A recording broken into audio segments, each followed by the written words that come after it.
Amém, meus irmãos? A gente está tendo alguns problemas ali, mas a gente vai conseguir gravar a pregação e postar no nosso canal, né, para os irmãos que estão em casa assistir. Infelizmente, a gente não está transmitindo nesse momento, mas a gente faz o que pode, né? Vai dar certo. Os que estão em casa vão acompanhar amanhã. Meus amados irmãos, nós demos início ao livro de Gênesis no sábado passado. Esse livro que a cada dia que passa que eu leio, me aprofundo, ele está concorrendo em ser o livro que eu mais gosto. É sempre assim, né? Eu vou lendo um e vai ocupando o coração, porque a Bíblia é muito perfeita, né? É muito incrível. E sábado passado a gente viu apenas os 2 primeiros versículos, né, que falam sobre Deus e a criação. A gente viu então muito sobre Deus refletido na sua criação e a sua criação de fato. Hoje a gente vai do verso 3 ao verso 13 e a gente vai ver os 3 primeiros dias da criação. Já deixa a sua Bíblia aberta e eu quero relembrar os irmãos, passar algumas informações antes de irmos propriamente dito para o texto. Sempre é bom a gente relembrar o contexto, né, do livro de Gênesis. Lembre-se que Moisés estava escrevendo esse livro para uma reorientação teológica e ajustar a visão do povo israelita com o que Deus quer, com o que a Bíblia ensina, porque eles saíram do cativeiro do Egito, de 400 anos de cativeiro. A visão de mundo que eles tinham era a visão do Egito, os deuses que eles conheciam eram os deuses do Egito, e eles estavam, lembre-se, às portas literalmente de entrarem em Canaã. Né, estavam aquém do Rio Jordão, prontos para entrar em Canaã. E lá eles iam ter contato com outros povos. Né? Esses povos adoravam outros deuses. Esses povos tinham culturas diferentes. Então, era como uma vacina, foi o termo que eu usei, para que o povo pudesse ir até lá, tomar a terra prometida, né? Entender o porquê estava fazendo aquilo, porque a terra pertence a Deus, e Deus tinha dado por herança a Abraão e sua descendência. Então, é por isso que Moisés escreve os 5 primeiros livros da Bíblia, e no caso, em especial, o livro de Gênesis. E essas verdades, elas tinham que estar fixas, né, na cabeça e no coração de cada israelita que entrar naquela terra e tomar posse daquela terra. E isso é muito importante para nós também no dia de hoje, né? O livro tem um primeiro alvo, o livro tem um primeiro público, que são os israelitas pós-cativeiro egípcio, mas a Bíblia não tem validade. A Bíblia ela vai continuar falando aos nossos corações. E eu chamo a sua atenção para algo. Quando a gente vai ler o livro de Gênesis, precisamos entender que ele não foi escrito, não só ele, todos os outros livros da Bíblia, mas em específico Gênesis que estamos trabalhando, ele não foi escrito para tirar dúvidas específicas, entendeu? Mas sim para ensinar a verdade, no caso de Gênesis, das origens da criação, como Deus criou o homem, a terra, como o pecado entrou na terra, para explicar como essas coisas aconteceram. Mas o livro não se preocupa em explicar coisas além disso. O livro não é um tratado científico. Não que a ciência possa colocar em xeque o que está aqui, pelo contrário. A ciência reafirma e afirma o que está aqui, querendo ou não, de maneira direta ou indireta. Mas o livro de Gênesis não é um tratado científico. O livro de Gênesis não é uma pesquisa científica, não tem essa ideia. O que a gente tem diante de nós aqui é um relato histórico. Não é? O que Moisés escreveu aqui é um fato, que ocorreu de fato. Particularmente, eu concordo com a análise de Augusto Nicodemos, né, um pastor presbiteriano, muito conhecido, que diz que quando a gente olha para o relato de Moisés, Moisés está transmitindo como algo histórico, de forma simples e direta. Para que você entenda bem, imagine alguém sentado, né, diante de um público, ele está contando, ó, eu vou contar para vocês como é que surgiu tudo, como é que Deus criou todas as coisas, como o homem foi criado, como o pecado entrou na terra, como tudo aconteceu. Segurei que eu vou começar a contar. É essa a ideia que tem que ter na nossa mente. O público a quem Moisés escreveu, os israelitas pós-cativeiro egípcio, E o que Moisés estava dizendo? A forma que ele dizia como um relato histórico. É tanto que o gênero que é tido aqui é como se fosse uma prosa, uma conversa. Não é um mito, não é uma parábola, não é uma analogia, não é um relato científico. É um fato histórico contado como história. É isso que Moisés está passando para o povo. Moisés está contando como Deus fez ele enxergar todas as coisas da criação, como tudo ocorreu, na perspectiva de Moisés. A Bíblia não fala e a gente não sabe, mas é como se Deus tivesse passado um filme diante de Moisés, e Moisés foi vendo como tudo aconteceu, e ele vai escrevendo.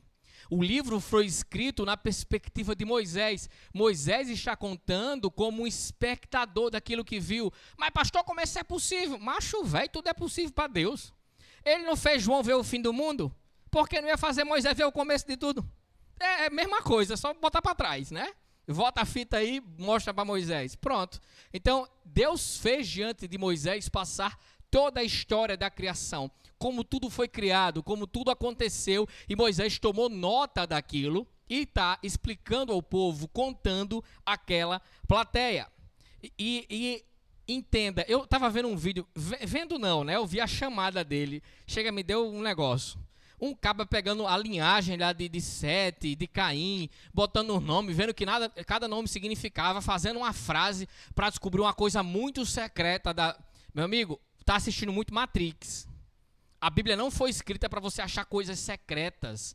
Sabe, um código, tem 200 letras A nesse primeiro versículo, se eu somar com isso aqui, você está perdendo o seu tempo. Você está perdendo o seu tempo, né? É igual o número da besta. Aquele que tem sabedoria, né? Entenda. Aí tem uns cabras que não são sábios, vai calcular o número da besta, acaba virando uma besta, né? Então, preste atenção, a Bíblia foi escrita para a gente entender. Não para a gente se perder, viajar, não entender nada, não saber de nada. Não. É simples. Leia como um fato histórico. Do jeito que está aqui é para você entender. Porque foi assim que Moisés escreveu. Essa foi a ideia de Moisés para quem lesse, entendesse. Sem ficar, rapaz, será que Moisés está querendo dizer outra coisa aqui além do que ele escreveu? Não. Está escrito e acabou-se, né? Quem faz muito isso é mulher, né? Diz uma coisa... Mas os casados sabem disso, né? Posso ir? Vá. Acaba vai quando volta. Eu não queria que você tivesse sido não. Tu não disse para mim ir? Disse, mas você tem que entender que eu disse que não. Então, quem é casado sabe o que eu estou dizendo. Quem não é casado e está rindo, vai saber, viu? Aí depois vai dizer para mim, pastor, eu vejo que tu és profeta. Mas, voltando para o texto, preste atenção. Vamos ler o texto sagrado. Vamos lá, do verso 3 ao verso 13. Gênesis 1, do verso 3 ao verso 13. Diz assim a palavra do nosso Deus. Disse Deus, haja luz, e houve luz. Deus viu que a luz era boa, e separou a luz das trevas. Deus chamou a luz de dia, e as trevas chamou noite. Passaram-se a tarde e a manhã, e esse foi o primeiro dia. Depois disse Deus, haja entre as águas um firmamento que separe as águas das águas. Então Deus fez o firmamento e separou as águas que ficavam abaixo do firmamento das águas que ficavam por cima. E assim foi. Ao firmamento Deus chamou o céu. Passaram-se tarde e manhã e esse foi o segundo dia. E disse Deus, ajunte-se num só lugar as águas que estão debaixo do céu. E apareceu a parte seca. E assim foi. A parte seca Deus chamou terra e chamou mares ao conjunto das águas. E Deus viu que ficou bom. Então disse Deus, cubra-se a terra de vegetação, plantas que deem sementes e árvores cujos frutos produzam sementes de acordo com as suas espécies. E assim foi. A terra fez brotar a vegetação, plantas que dão sementes de acordo com suas espécies, e árvores cujos frutos produzem sementes de acordo com suas espécies. E Deus viu que ficou bom. Passaram-se a tarde e a manhã, esse foi o terceiro dia. Amém? Mantenha a sua Bíblia aberta e os olhos em mim. Não é que eu sou alguma coisa não, é para você prestar atenção, né? Acaba fazendo isso por quê? Nem diga, Naldo, que é o anjo da igreja. Você chegou agora, pelo amor de Deus. Eu quero que você preste atenção. Uma coisa tem como a gente enxergar na Bíblia toda. Ela é um livro, e como um livro ela tem regras gramaticais, ela é escrita de maneira para que a gente possa entender, e os livros da Bíblia são obras de arte. A maneira que são escritos, né, é muito interessante. Há um padrão claro que Moisés escreve aqui para que a gente possa entender. Sempre que uma palavra se repete, sempre que um termo se repete, o texto está dando ênfase àquilo ali, está gritando aquilo ali diante de nós. E a gente vai ver um processo, um padrão nessa criação. Deus cria, separa e nomeia. Você vai ver isso do primeiro dia ao sexto dia da criação, né? Especificamente nos 3 que veremos agora. Deus cria, separa e nomeia. E preste atenção, nos 3 primeiros dias, Deus prepara a terra para receber vida. Já nos 3 últimos dias, Deus enche a sua criação com vida. Isso é bem interessante. E se você fizer uma coluna e sair colocando o dia 1, 2 e 3, 4, 5 e 6, porque o 7 ele descansou, a gente vai ver um paralelo bem interessante. O dia 1, quando Deus criou os céus, né, o espaço, tudo que há, as estrelas, o dia respectivo na outra coluna vai ser o dia 4, onde Deus cria o sol e a lua. O dia 2, que é o dia que Deus cria os mares, faz a separação, aquela coisa inteira. No dia 5 é o dia que Deus cria vida no oceano. Ele faz a vida aparecer debaixo d'água, né? E no dia 3, que é o dia que ele cobre a terra com vegetação, prepara o ambiente para o ser humano. No dia 6, que é o último dia, ele vai fazer com que os animais surjam na terra e o homem seja criado. É bem interessante isso, é uma obra de arte, né? Moisés escreve então desse jeito para que fique fácil a compreensão e o aprendizado. Mas eu quero que a gente preste atenção nesses 3 primeiros dias. Nós veremos que Deus, pela sua palavra, ordena e forma o universo, separando e nomeando a sua criação. Vamos ver que nesses 3 primeiros dias, essas etapas de Deus ser criador, Deus criando, separando e nomeando a sua criação fica bem evidente. Vamos olhar para o primeiro dia. Deus, pela sua palavra, ele ordena e cria a luz e a separa das trevas, nomeando-as de dia e noite. Preste atenção. Nós já vimos, sábado passado, que a Trindade, ela participa em conjunto na obra da criação, né? A gente vê que Deus traz à existência aquilo que não existia e que o Espírito Santo, ele paira sobre a criação, trazendo vida, trazendo energia, fazendo com que seja possível existir ali calor e emanar vida naquilo, que a terra passe a funcionar, digamos assim. Agora podemos ver a palavra de Deus sendo entrando em ação, esse novo agente da criação, essa pessoa da Trindade se apresentando e fazendo com que as coisas aconteçam. E vocês sabem claramente de quem eu estou falando. É interessante que em Gênesis diz no princípio Deus. Lá em João diz que ele estava no princípio. Lá em Marcos diz que o princípio do Evangelho de Jesus Cristo, né? É interessante a ideia de no princípio, e ele faz presente no princípio. João diz assim no seu Evangelho, no capítulo 1, né, do verso 1 ao 3, no princípio ele era aquele que é a palavra. Ele estava com Deus e era Deus. Ele estava com Deus no princípio. Todas as coisas foram feitas por intermédio dele. Sem ele, nada do que existe teria sido feito. Podemos ver todo o poder e autoridade que há nessa palavra, nesse verbo. Ele diz e tudo se faz. Ele diz e tudo acontece.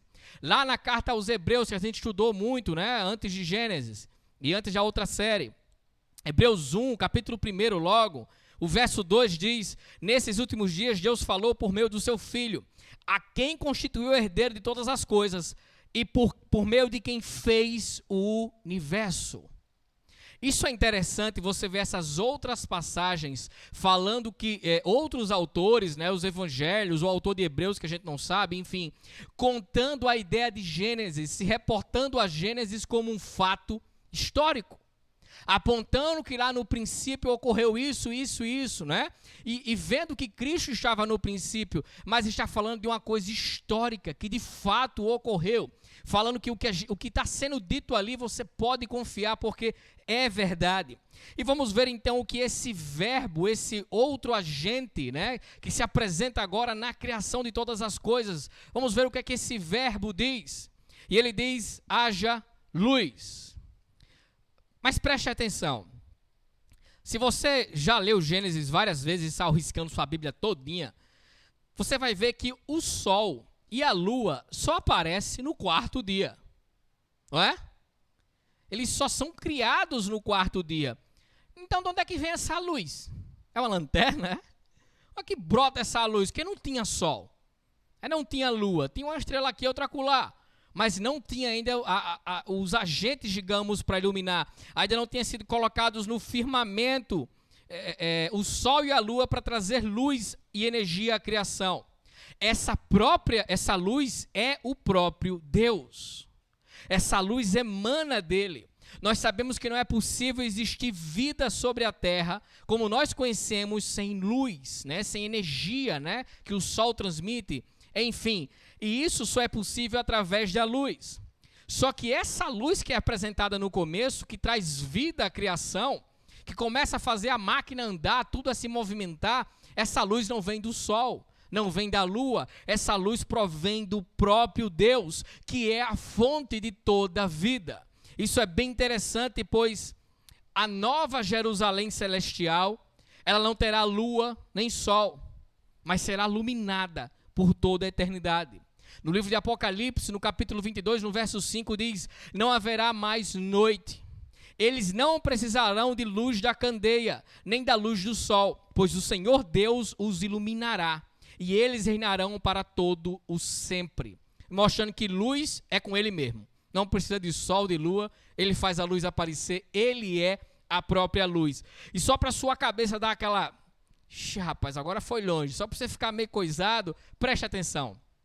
O apóstolo Paulo, quando está explicando, né, a ideia de como Deus age sobre nós, como vem o Espírito Santo em nossas vidas, nesse corpo que está morto pelo pecado, que não tem como escolher a Deus, que necessita de fato de um milagre para voltar à vida, de um milagre para poder seguir a Deus. Ele compara a força que agiu para trazer luz e vida ao universo com o que aconteceu dentro de nós, para que os nossos olhos pudessem ser abertos e enxergar a Deus e compreender o Evangelho. Lá em 2 Coríntios 4:6, Paulo cita diretamente Gênesis 1:3.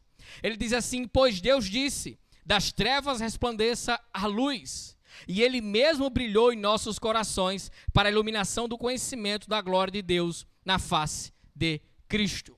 Paulo está dizendo: o mesmo Deus que fez aparecer luz do nada, que iluminou e trouxe vida, foi o Deus que trouxe luz dentro de nós, que operou eficazmente em nós e trouxe vida sobre as nossas vidas que caminhavam para o inferno. Isso é bem interessante, mostrando a força que há nessa palavra, a força que há nesse agente da criação, nesse verbo que trouxe luz e trouxe vida à criação. Então, logo após a criação da luz, começa Deus a dar nota à sua criação. Deus olha para a luz e diz: rapaz, é boa, viu? Essa luz aí, que luz forte é essa? Ele aprecia a sua criação, deleita-se com ela. O significado de boa que Moisés traz aqui no texto dá a entender que ela está compatível com a sua natureza, ou seja, o resultado desejado foi alcançado. Não poderia sair melhor, ficou perfeito, né? O padrão de Deus é perfeito, rapaz, ficou bom de fato. E aqui podemos ver algo marcante em todo o livro de Gênesis. Por que não dizer em toda a Bíblia, né? Mas começa aqui no livro de Gênesis. Deus começa a promover um princípio estabelecido na sua palavra, que é o princípio da separação, de distinguir as coisas, né? As pessoas fazem, Deus não faz acepção de pessoa, vá ver o contexto. Para ver como é que funciona. Deus é o Deus que separa as coisas. Deus não separa casal, viu? Presta atenção, né? O pastor disse que Deus separa. Não, você está entendendo o que eu estou dizendo. Deus separa o certo do errado, o bem do mal. A sua linhagem da linhagem que não pertence a ele. Deus é um Deus de distinção. E Deus começa a fazer aqui. Assim que Deus vê a luz, né? Que separa a luz das trevas, né? Há logo uma separação nítida. Começa ali então a funcionar o tempo. Começa então a começar o relógio a andar. Vai ter agora a separação de dia e de noite. Agora as coisas vão começar a marcar o relógio do tempo na eternidade, não é isso? E Deus começa sim a fazer separação, a distinguir as coisas. Não é que trevas aqui nesse começo seja algo ruim, seja o mal, o pecado, o Satanás, nada disso. O pecado ainda não tinha manchado a criação de Deus, não é? A gente vai ver no verso 31 do capítulo 1 que ele vai dizer quando cria tudo, ficou muito bom. Essa trevas aqui é justamente a separação da luz, né, e da escuridão, que ele vai exercer o seu ato, a sua autoridade de criador e nomear dia e noite, né? Você vai começar a dizer que noite é maldita, então por que a gente faz culto à noite, né? Para iluminar, né? E é viagem, né? Então não é assim que funciona. É luz e escuridão, dia e noite. Deus começa a fazer uma distinção. Mas aqui Moisés já começa a plantar uma semente no coração dos israelitas. Lembre-se que aqui ainda não havia pecado. Trevas aqui é apenas noite e escuridão. Mas preste atenção. Logo mais após a queda do homem no capítulo 3, a palavra trevas vai tomar uma outra conotação nas escrituras, né? Vai começar a ser associado àqueles que não andam com Deus. Quem anda com Deus vai começar a ser associado com a luz, e você vai ver isso por toda a escritura. Vai ler Efésios, quantas vezes Paulo compara trevas e luz e faz essa separação.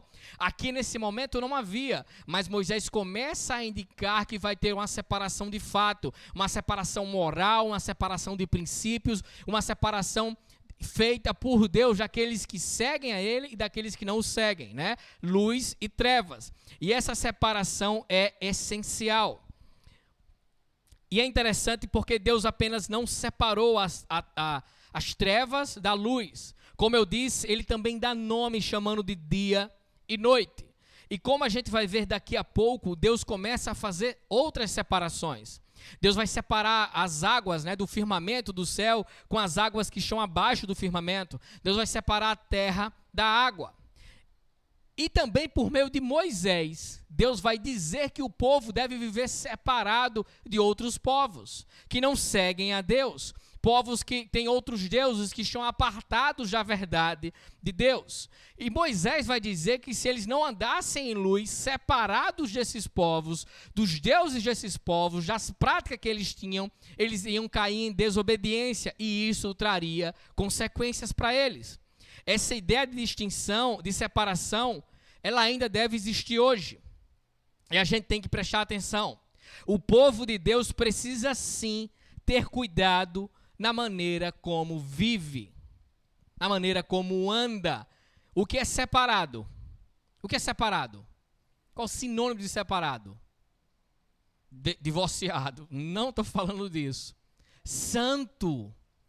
A gente aprende santidade, não é separado. Não significa que você está na caverna igual João Batista, ou numa bolha, não é assim. É as práticas do mundo. Você não age conforme o mundo age, você não pensa conforme o mundo pensa. A sua maneira de se portar é diferente, né? Então aqui a ideia de separação que vai vir depois da queda, que Deus deixa claro para o povo de Deus, Moisés no caso, e vem até para os nossos dias que deve sim haver uma separação. Porque Deus um dia foi em nossas vidas e nos separou do mundo. E disse para andarmos separados do padrão do mundo, do modo operante e atuante desse mundo que está em trevas. Porque agora nós andamos em luz, em novidade de vida. Mas preste atenção, meus irmãos. Isso aqui é uma nota de rodapé. Isso não significa que a gente é melhor do que quem está lá fora, viu? Eu sou melhor do que tu. Preste atenção, né? Você que foi enxertado, que nem era de fato da oliveira brava, tá se gabando? Cuidado que o alicate, olha, tá por aí cortando, né? Não é assim que funciona.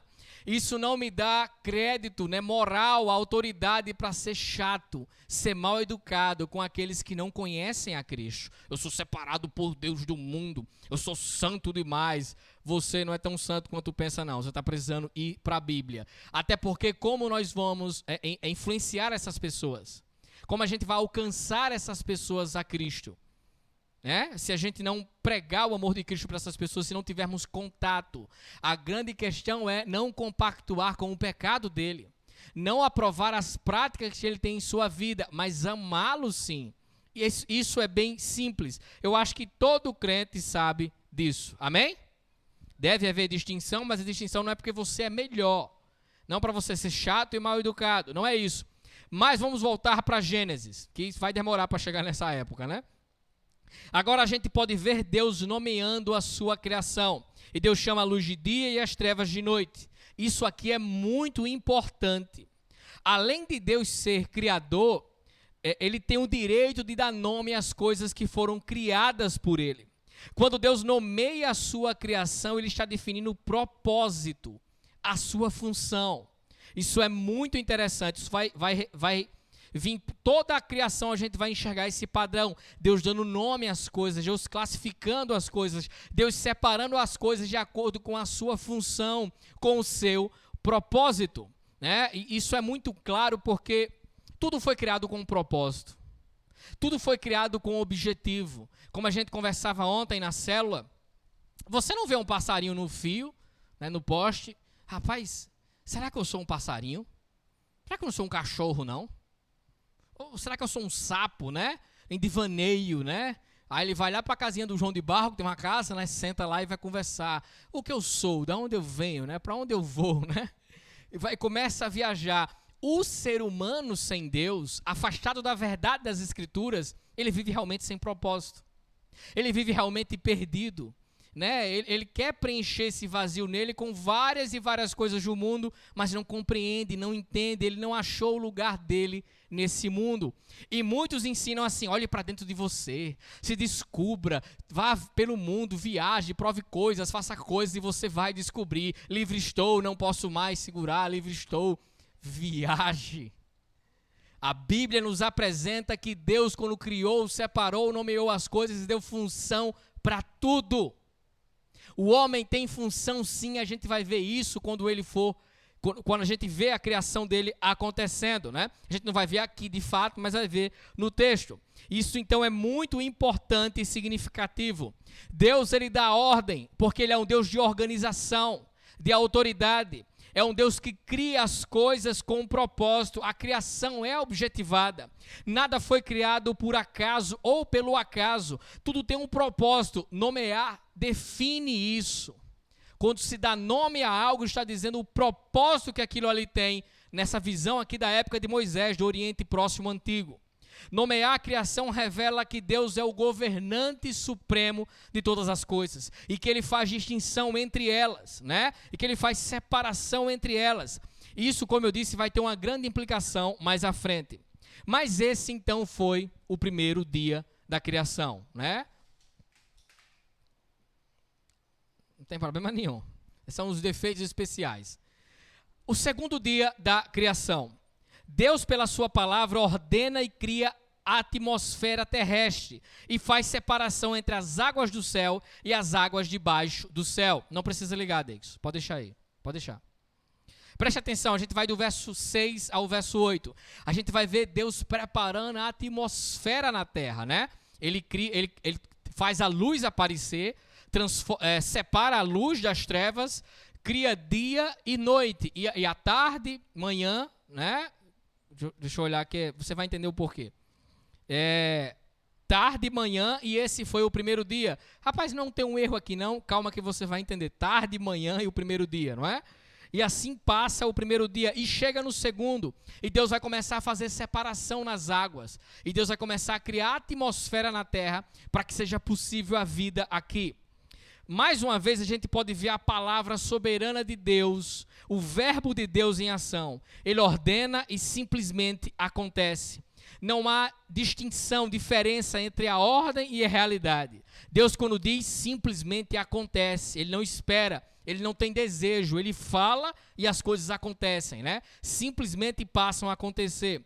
Pois sua ordem produz os efeitos necessários. Olha o verso 6.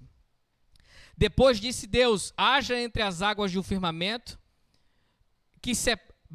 haja entre as águas um firmamento, que separe as águas das águas. Então Deus fez o firmamento e separou as águas que ficavam abaixo do firmamento das águas que ficavam por cima. E assim foi. É impressionante como o texto diz, né? Ele disse e foi, aconteceu. Não tem protocolo, não espera, simplesmente acontece.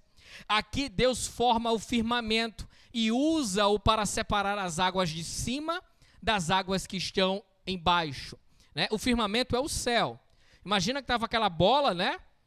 Que sem forma, e Deus começa a dar forma a ela. Ele separa a água, né? Começa a trabalhar naquela massa. Ela cria uma forma redonda, achatada nos poros, né? Ele então cria dia e noite, separação entre luz e trevas.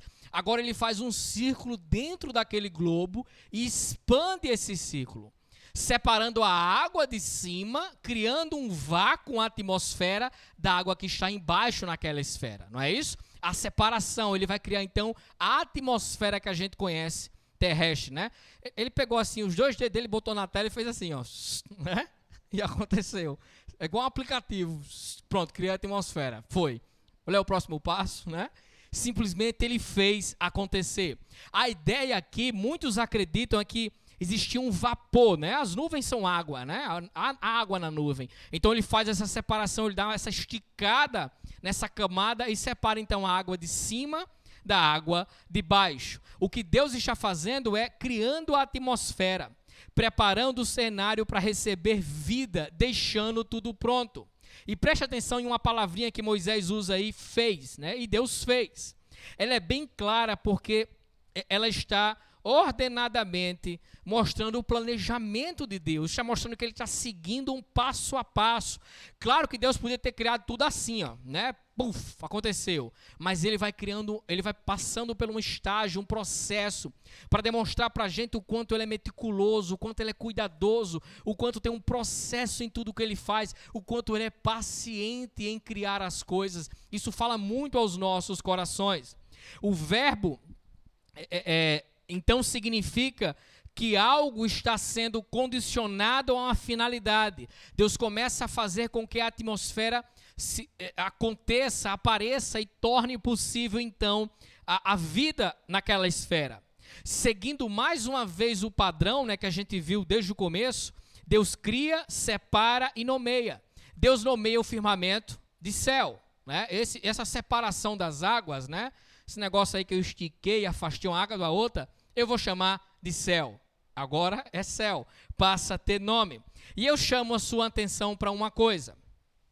Céu aqui não é o céu terrestre, é o céu aqui que a gente vê, sabe? Rapaz, olha para o céu aí, vai chover? Não é o céu fora da terra. Esse céu fora da terra já foi criado. E a criação não vai falar mais dele, né, da galáxia, enfim. Esse céu agora é o nosso céu aqui dentro, digamos, né, até onde os nossos olhos vão. O céu terreno. Porque a partir do segundo dia não se fala mais de fora. Isso é interessante. Porque há uma separação entre Deus e a criação. Moisés vai deixando isso claro, porque os povos adoravam a criação. Os povos adoravam a água, o sol, a lua, o raio. E Moisés deixa claro que a criação não é Deus e vice-versa. Nós não devemos adorar o céu. Deus não está no céu. Que é isso, pastor? Misericórdia. Qual o lugar que pode caber Deus? De maneira didática, se diz que Deus está no céu. Mas se o cara pegar um foguete e andar o céu, de ponta a ponta, ele não vai achar Deus. Né? Como se você cavar, você não vai achar o inferno. Não é assim que funciona. E é interessante que a Bíblia, ela nos apresenta 3 tipos de céu. Isso é interessante. O céu atmosférico, a gente vai ver Jeremias falando isso, né? O céu que a gente está vendo aqui. Jeremias 4:25 diz que as aves somem, né? Ele olha para o horizonte e as aves vão sumindo, dando a entender o nosso céu. Tem o céu sideral, que é das estrelas, onde Isaías, no capítulo 13:10, vai falar que as estrelas e constelação não darão mais a sua luz. É uma profecia até apocalíptica, né? Falando então do cosmos, enfim. E Paulo, logo Paulo, em 2 Coríntios 12:2, vai falar que foi levado ao terceiro céu, não é? Então esse céu não é o céu que a gente está vendo, não é esse céu que tem estrelas, que está a lua, que tem os cometas. Deus não vive ali. É uma ideia, digamos assim, que didática para a gente entender que Deus está no céu, mas os céus não comportam Deus. Não há lugar na criação que possa cabê-lo, digamos assim, né? Então é para que a gente possa entender melhor. Agora eu chamo a sua atenção para algo, porque se passa o segundo dia. Veja aí, ó, o fim do verso 8. Ao firmamento Deus chamou céu. Passaram-se tarde e manhã e esse foi o segundo dia. Que coisa esquisita, né? Passaram tarde e manhã foi o primeiro dia. Passaram tarde e manhã foi o segundo dia. Será que não está errado aqui? Não é a tradução, não. Está errada, né? Vou inverter aqui na minha Bíblia porque está errado. Não, preste atenção. O dia para nós começa com o nascer do sol, né? Manhã, tarde e noite. Para o judeu não é assim. Para o judeu é diferente. Para o judeu um novo dia começa quando o sol se põe. Tá entendendo? Para eles hoje já é domingo, né? Então por isso que vai ser diferente. Vai ter tarde, manhã e o outro dia. Tem um pessoal que guarda um dia na semana que pensa do mesmo jeito. Porque eles querem guardar um dia, né? Acho que um dia é mais santo que os outros, então eles pensam desse mesmo jeito. Já é domingo, né? Então, como ele estava escrevendo para judeus, né?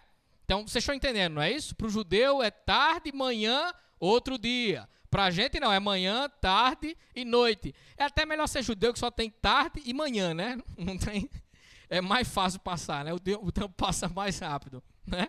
Voltando agora, o terceiro dia então chega. E a gente vai ver que Deus, pela sua palavra, ordena a separação das águas da terra seca, nomeando-as e preparando para a vida habitável aqui na terra. Ele já separou a luz das trevas, já disse que um era dia, outro era noite. Ele já criou a atmosfera, criou a separação entre as águas de cima e de baixo, chamou esse firmamento de céu. Agora ele olha para a terra e diz, as águas vão para um lado e a terra vai para o outro. Ele faz separação entre a terra seca e a água. E isso é interessante porque o habitat, a casa do homem, começa a tomar forma, né? Começa a aparecer ali no mapa onde o homem vai habitar, onde vai ser o lar da sua criação máxima, que viria a ser o homem. Deus faz surgir a parte seca e a cobre com vegetação. Vamos olhar no verso 9. E disse Deus, ajunte-se num só lugar as águas que estão debaixo do céu, e apareça a parte seca. E assim foi. Olha o versículo 10. A parte seca Deus chamou terra, e chamou mares ao conjunto de águas. E Deus viu que ficou muito bom. Olha o 11. Então disse Deus, cubra-se a terra de vegetação. Vamos parar aí. Isso é bem interessante. Podemos enxergar novamente o padrão que Moisés nos apresenta. Deus cria, ou no caso forma, separa e nomeia. Fica evidente pelo relato escrito por Moisés que havia então apenas um mar e uma terra, né? Não haviam vários continentes como a gente vê hoje e vários oceanos e mares. Não, isso vai acontecer pós-dilúvio, né? O dilúvio bagunça com a terra, né? Os continentes, e criam vários oceanos e mares. Mas antes do dilúvio havia apenas um grande oceano e um grande continente. Isso é interessante que milhões de anos depois, lá vem os cientistas para dizer, a gente descobriu uma coisa. Vocês sabiam que antes, há muito tempo atrás, existia só um continente e um só oceano? Há muito tempo atrás, as escrituras já falavam sobre isso, né? Desse grande oceano, né? E desse grande continente, a Pangeia, no caso. E milênios, anos depois, muitos anos depois, teoria das placas tectônicas, então, surge o homem e diz, olha, antes, há muito tempo atrás, era só um continente, era só um oceano. Aconteceu alguma coisa, que a gente não sabe o que é, eles sabem o que é, né? E teve essa separação. Vários continentes apareceram, né? Vários oceanos e mares. Isso só vem para comprovar o relato bíblico. Isso só vem evidenciar que o que está aqui é histórico, é fato. De fato aconteceu. Então Deus nomeia de mares, né? De mar no caso, e de terra. Esses dois grandes habitats estão prontos então para começar a receber vida, para começar a ser a casa dos seres vivos aqui nesse planeta criado. Lembre-se do público de Moisés. Lembre-se para quem Moisés estava falando. Moisés está deixando claro para os israelitas que Elohim, né, o único e verdadeiro Deus, era Senhor, no caso, o Senhor e dono de todas as coisas. Que eles iam ter contato com povos vizinhos, que iam dizer que o mar era um Deus, que a terra era um Deus, que a estrela era um Deus. Moisés está dizendo nada disso. Tudo foi criado por Deus e tudo pertence a Ele. E a terra que essas 7 nações estão pertence a vocês, porque Deus deu a vocês na figura de Abraão. Pode invadir que é de vocês. Não tenha medo, é promessa de Deus. Foi dada por Deus porque tudo pertence a Ele. A criação não é divina, não existe um monstro no oceano, um monstro no raio, não existe nada disso. Tudo foi criado por Deus e serve a Ele. Ele é Senhor de todas as coisas. E é interessante que Deus olha para a luz e diz, rapaz, ficou boa, viu? Ele acha a luz boa, né? Rapaz, ficou boa mesmo. Olha que luz, olha que potência, né? Mais de 100 watts. Mas agora ele olha para o trabalho que ele está executando e diz, rapaz, ficou bom, viu? Modestamente, ficou bom. Porque não tem como não ficar bom. Não é que Deus está se gabando aqui, sabe, para Jesus, para o Espírito Santo. Olha, ei, tu não faz, né? Não é essa a questão. É simplesmente Deus, né? Deus sendo Deus. Deus, quando entra em ação, faz tudo bom. Deus, quando entra em ação, faz tudo perfeito. Ele não tem como descer o nível. Ele é o que é. Isso que ele diz a Moisés na sarça. Eu sou o que sou, Moisés. Deus, então ele não pode fazer nada abaixo do padrão dele, que é o padrão de Deus. E é a primeira vez, então, que Deus começa a dizer, rapaz, ficou bom, viu? Eita, aqui tá bom, aqui tá diferente.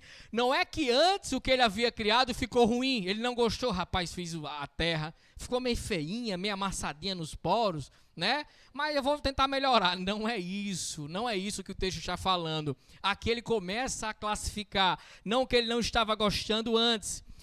E se você parar para pensar, mesmo depois da queda, mesmo depois da maldição, né, sobre a terra, sobre Caim, a terra será maldita por causa do seu pecado, Adão. A gente pode olhar para essa terra e dizer que ela é linda, bela. A gente pode encontrar graça nas coisas criadas, né? A gente pode ver como Deus desenhou todas as coisas, como Deus planejou todas as coisas. Olha para a natureza, olha para o céu estrelado, olha para a chuva, para a neve. A gente nunca viu a neve, né? Mas só na televisão. Olha para a televisão, que Deus deu inteligência ao homem para ele fazer, a gente vê a neve, né? A gente pode ver a mão poderosa de Deus, a inteligência de Deus, a maneira como ele planejou todas as coisas. E isso é motivo, sim, para a gente glorificar o nome dele. Se você parar para pensar, tudo nessa terra funciona. Quem dá trabalho é nós. Quem bagunça o meio de campo, o sistema, é o ser humano. Mas tudo funciona.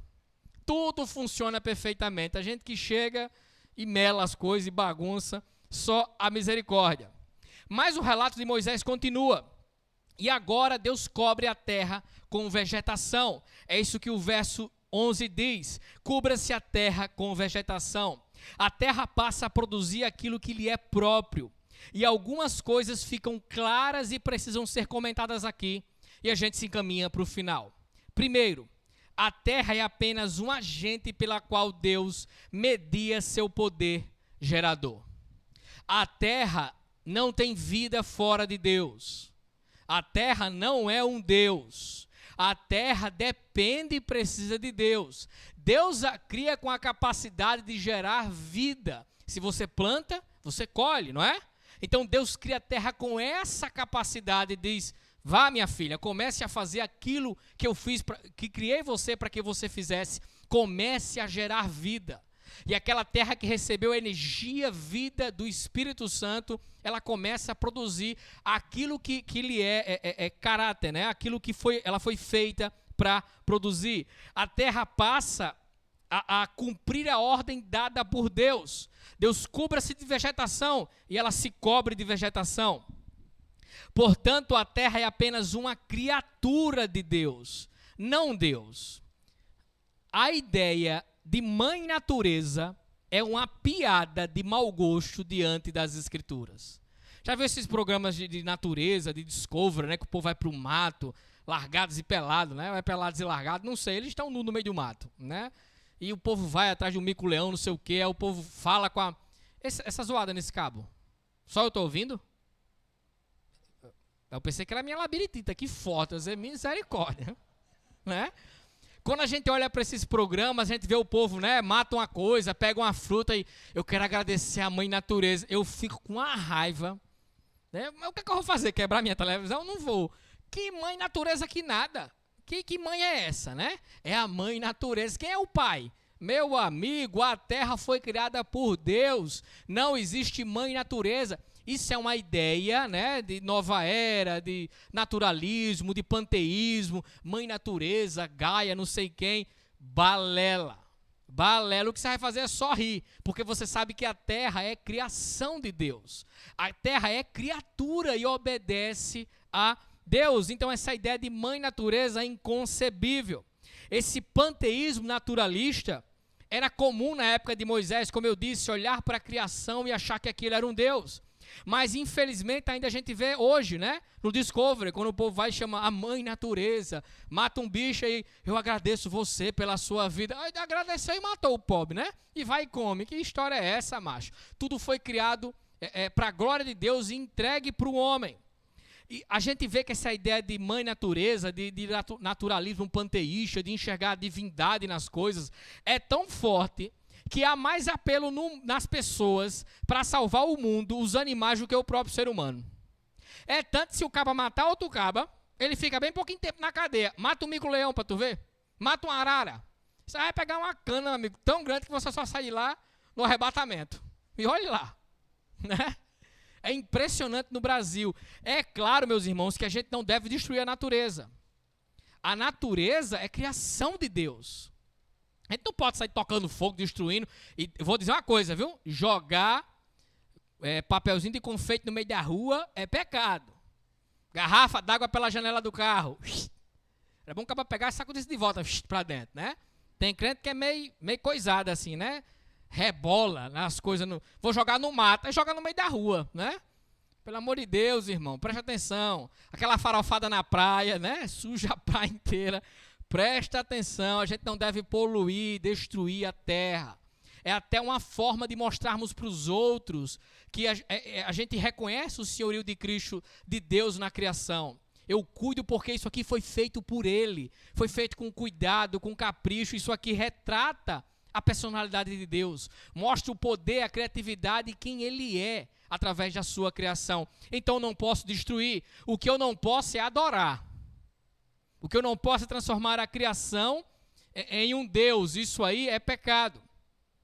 Mas, segundo, as plantas não foram criadas como sementes. Elas foram criadas já adultas, né?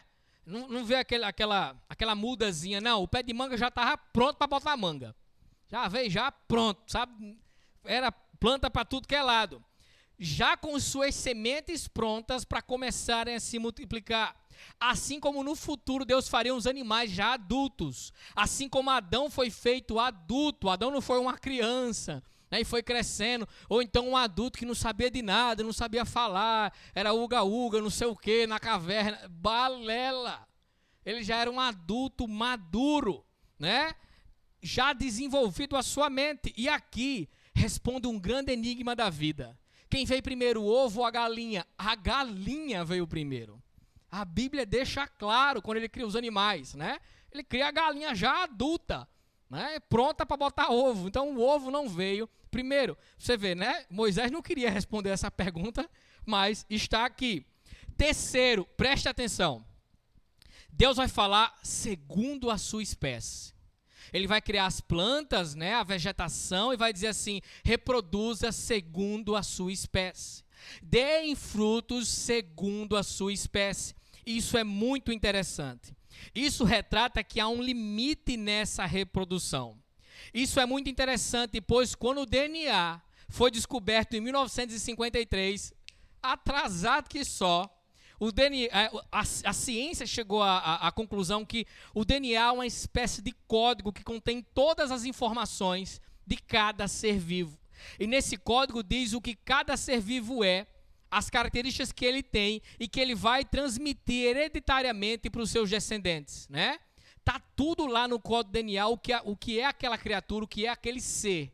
E quando ele reproduzir, ele vai reproduzir conforme a sua espécie. Ele vai transmitir o seu código do DNA para outra geração. Ou, como a Bíblia está dizendo, conforme a sua espécie. Para entender melhor, imagine que cada ser criado possui uma semente programada para continuar replicando de acordo com o seu próprio organismo. Cada organismo tem sua própria estrutura de DNA e pode somente reproduzir de acordo com a sua espécie. Pastor, não estou entendendo nada. Você vai entender agora. Nunca um pé de coco vai dar manga. Só vai dar coco. Entendeu agora? Nunca uma mangueira, um pé de manga vai dar uma maçã. Nunca. Nunca um macaco vai gerar um ser humano. Nunca um gato vai parir um cachorro. Eu conheço uma cidade ali que não conhece. Contar isso para você é balela, né? Rapaz, tem um cavalo ali que ele pariu. Não é. Não é. É balela. É conforme a sua espécie. Não vá cair nessa. E preste atenção. Nós, né, que acreditamos no criacionismo, que Deus criou todas as coisas, nós não temos problemas em afirmar que há mutações na natureza. Mas transmutações de espécies, não. E eu quero explicar a você. Quando o naturalista britânico Charles Darwin esteve nas Ilhas Galápagos em 1835, né, ele observou que alguns pássaros chamados de tertilhão e viu algo interessante. Parece um pardalzinho, né? Até o tamanho. Dependendo do lugar da ilha onde esse passarinho vivia, ele tinha um bico diferente, justamente pela sua alimentação. Uns tinham um bico fino e comprido, outros tinham um bico mais curto, mas porém mais grosso, porque uns comiam frutas, outros comiam insetos em árvores. Então era o mesmo passarinho, mas com o bico em formatos diferentes. Isso é muito interessante. Isso é uma adaptação. Simples assim. Não é uma transmutação de espécie. Porque a teoria ou a mentira da evolução, você chama como você quiser, quando o cientista quer mentir e falar do que ele não sabe, ele chama de teoria, né? Por que você chegou a essa hora? Não, minha filha, eu tenho uma teoria para lhe contar. É uma mentira. Né? Pode ver que é uma mentira. Então, a teoria da evolução diz que a troca de espécies. O gato é gato e fica olhando para o cachorro. Rapaz, é tão bom ser cachorro. Eu vou fazer alguma coisa aqui para virar cachorro. E ele vai evoluindo, ele começa a latir, ele começa a ficar muito bravo. Daqui a pouco, daqui a não sei quantas gerações, ele vira cachorro. Só que Charles Darwin, eu não sei o que aconteceu com ele e com o livro que ele escreveu e com quem leu o livro dele. Se você for na Ilha Galápagos hoje, né? Se você me levar lá quarta-feira, que é meu aniversário, vamos de jatinho, vamos lá passear. Tá lá o tertilhão. Ele continua sendo passarinho. Ele não virou uma lagartixa, um dinossauro. Não, ele é passarinho. Então houve uma adaptação, não a transmutação. Como ele diz, o homem veio do macaco. O homem foi evoluindo, o macaco foi crescendo, tomando forma, virou o homem. Mas tem uma parte aí nessa transmutação que a gente não tem, esse esqueleto, essa peça, né? É o elo perdido, onde é que está? Ninguém sabe. Conversa fiada, macho. Não encontrou nem nunca vai encontrar. Por que os macacos na floresta não viram a gente? Hein? O caba chega nu na cidade, tá vindo da onde? Eu era macaco, tu acredita? Até um tempo desse. Fui pro lado de um galho, o outro, virei gente, caí, rapaz. Agora eu vou para onde, né? Meu amigo, né? Ó, preste atenção. Para crer nessas coisas, você tem que ter mais fé do que para crer na Bíblia. Porque esses dogmas, essa mentira, a teoria da evolução, das transmutações de espécie, não tem prova alguma. Primeiro, não é ciência, porque ciência tem que ter prova, tem que ter estudo, tem que ser catalogado, tem que ser assistido, e não tem. Então a Bíblia diz que é mentira e a ciência diz que é mentira. Não é ciência de fato, é teoria. O camarada quer discordar da Bíblia, o camarada quer se opor contra Deus, então fala assim, não, o homem veio disso, o homem veio daquilo, porque ele quer escapar de Deus. Ele quer escapar do que Deus diz, ele quer escapar do conceito moral que há em Deus. Então ele cria mitos na sua cabeça de criação, de mundo, como as coisas evoluíram. Ora, se a gente veio do macaco, não existe pecado, não existe queda. Não existe inferno. Eu vou ver minha vida do jeito que eu achar melhor. Eu vou prestar conta a alguém? Mas a gente veio do macaco que é melhor. Vamos ficar pelo macaco mesmo e pronto. Essa é a ideia por trás. Isso é o que está no coração dessa doutrina do naturalismo, né? Que nega a existência de Deus. Então a Bíblia e a ciência não vão se contradizer acerca da mentira da evolução. Como eu disse, é mais fácil ter mais fé nisso aqui, que o homem veio do macaco, né? Do que ter fé na criação de fato.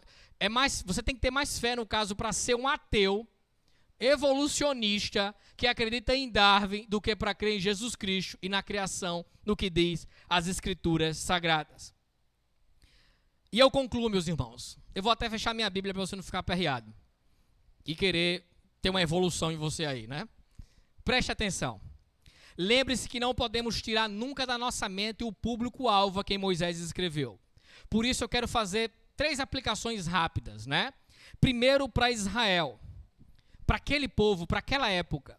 Lembre-se que Moisés estava fazendo uma reorientação teológica e da visão que Israel deveria ter de mundo, antes que eles entrassem na Terra Prometida, porque eles iam ter contato com falsos deuses, com culturas pagãs. Eles precisavam saber que Deus ordenou e tudo aconteceu. Que a criação depende de Deus e é sujeita a Deus. E que a criação não é Deus. A criação não é emanação de Deus, não. Ela é criada por Ele, ela é criatura e ela é serva dEle. Por isso a gente não pode adorar a Deus com imagem, com escultura, com nada. Não podemos pegar as coisas criadas e adorar Deus através dessas coisas. Isso não existe. É criação de Deus. Não funciona assim. E que Deus tem poder e autoridade sobre sua criação. Por isso que Ele nomeia. Né? Na época de Moisés, dar nome a uma coisa significava que você era dono daquilo. Então Moisés está dizendo para o povo, tudo é de Deus. Tudo pertence a Ele. Não tenham medo, Ele é o autor da vida, Ele é o criador de todas as coisas. A terra é de vocês. Entrem, tomem posse. Não existem outros deuses. E é interessante que os outros deuses eram alimentados através de sacrifícios humanos, de oferendas. Os deuses precisavam, então, de alimentos, de cultos, então, para se manterem vivos. Deus não precisa disso. Deus, a vida está nele. Ele tem vida em si próprio. Então, Moisés estava dizendo, há uma clara diferença do nosso Deus para esses falsos deuses que vocês terão contato. Mas eu quero também fazer uma aplicação para olharmos para o mundo de hoje. Essa questão de dar nome às coisas e dar função às coisas criadas, né? Produza conforme a sua espécie. Olhe bem para a teoria, olha como eu estou usando a palavra, teoria da identidade de gênero tão famosa nos dias de hoje, né? Que o caba nasce de um jeito, quer ser de outro, mas nasce de outro. E assim vai. Eu vi que tem 65 combinações, né? Tem mais carta do que no baralho de Yu-Gi-Oh! Mas preste atenção. O que é que está por trás da ideologia de gênero? É procurar apagar as distinções biológicas e morais daquilo que foi criado. Deus cria uma coisa e diz, você é cachorro, O cachorro vai dizer, não, eu sou gato. Não, você é cachorro. Não, eu faço o que eu quiser. Meu corpo, minhas regras. Eu sou gato e pronto. Ele pode espernear, ele pode ficar doido. Baixa um exame de sangue para ver que ele é cachorro. E acabou. Está no DNA dele. Ele foi criado para ser cachorro e pronto. Por mais que ele diga que não é. Deus, quando cria as coisas e separa as coisas, faz distinção e dá nome, ele está dando função àquilo. Mas o mundo, com a teoria da identidade de gênero, quer dizer que não importa a sua biologia, né? Não importa o legado biológico, o DNA. O que importa é o que você acha.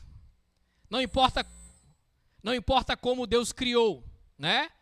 Deus cria homem, mas se você quiser ser mulher, você pode ser mulher. Não, você não vai ser mulher.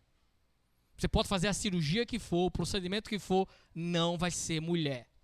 É homem.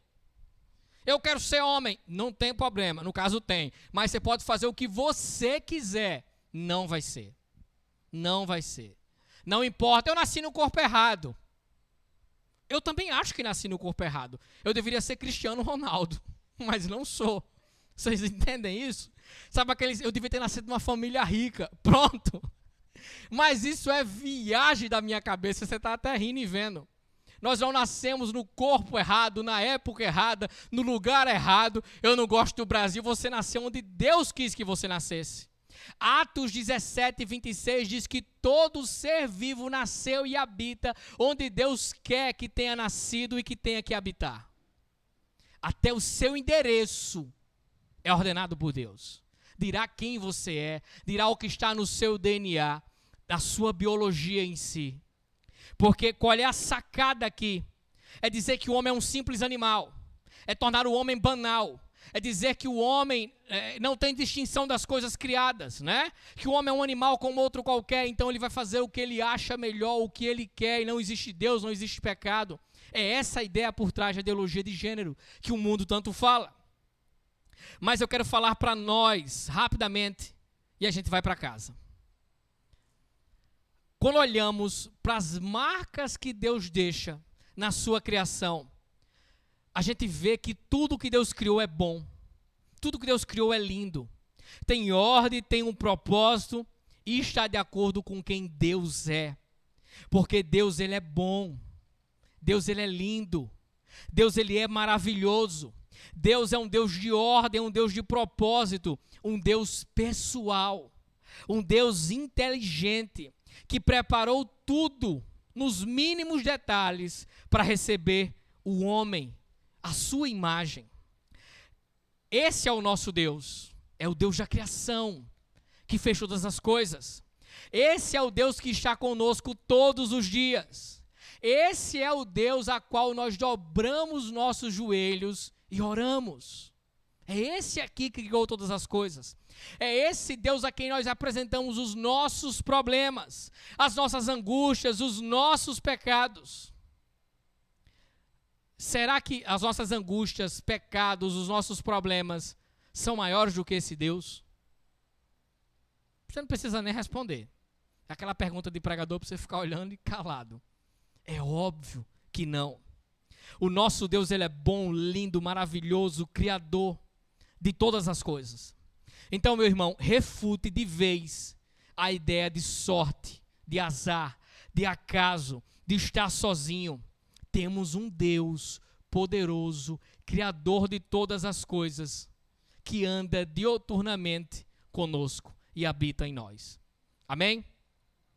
Que Deus nos abençoe e nos guarde. Continue a ler o livro de Gênesis, que no próximo sábado ou domingo, depende dos decretos, né?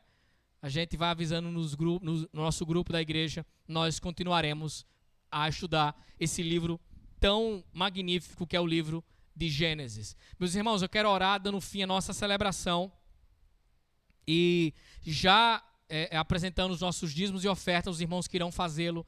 Se você vai fazê-lo, né, vai dizimar, vai ofertar, vai demonstrar sua gratidão a Deus através disso, você fica, os que não vão fazer vão saindo, né? Então você vem à frente e faz, para que não haja nenhum tipo de aglomeração. Curve sua cabeça, se conecte com esse Deus Criador e Todo-Poderoso e vamos orar.